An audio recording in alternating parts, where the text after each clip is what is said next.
Well, a week from today, kids head back to school and most Americans return to work. September is a time when everyone, no matter how old you are, buckles down and gets serious about business and financial issues. So let's turn to financial planner Tim Maurer for some of the ABCs of smart investment moves. He's with BAM Alliance. Tim, we always know that whenever the market is doing well and hitting these records that we were just reporting, people get both excited, but then they get very nervous that, am I making the right moves with my investment portfolio and everything that I should be doing with my life? And this is one of those times.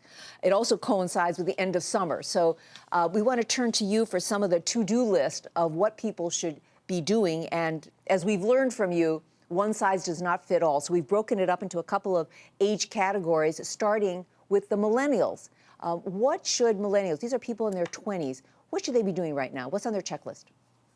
Well, Susie, you know, everybody wants to tell the millennials what to do, and there's a lot of apathy reported out there, a sense of entitlement. I got to be honest with you, having taught millennials for several years, I really enjoy working with them. And here's one piece of advice that I would recommend. They may have heard that you're supposed to get yourself established and go out and buy a house. Well, as a generation, millennials especially really crave freedom and flexibility. So I suggest that they not necessarily go out and tie themselves down geographically with that big asset and presumably the mortgage to go along with it. I think it's probably best that they find their direction first and then make that major purchase. That said, I do think millennials should be stocking up on those retirement plans of tax-qualified dollars to reduce their taxable income, but also to get that savings for retirement going before they get a little bit older, get themselves established, have a high mortgage, have a couple of kids that they have to pay for. I think it makes a lot of sense to save early for millennials especially. And so you're talking about like 401k, something like that, and putting in what? Stocks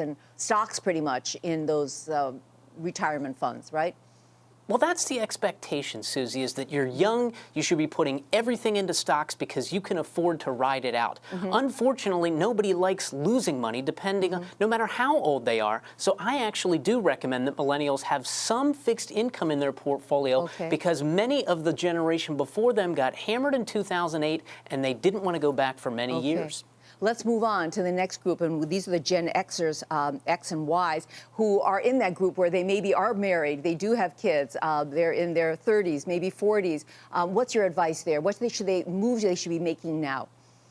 Susie, 30 and 40-somethings have one primary recommendation that they need to hear. If you do not have a will that stipulates the guardianship, the trustee for your minor children, that is the most important financial planning recommendation right now. Forget 401k, forget everything else. Go right out, find an estate planning attorney, and draft a will, because otherwise, heaven forbid, you and your spouse go down with the ship. It's the state who is going to decide who is your parent, who's the new parent of that child.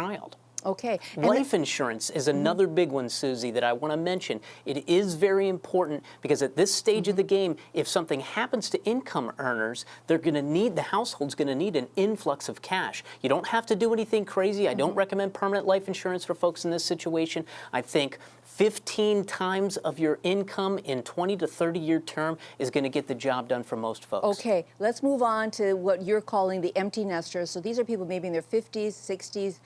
They've already gotten their kids through college. Their kids are married and grown up. What should they be doing right now?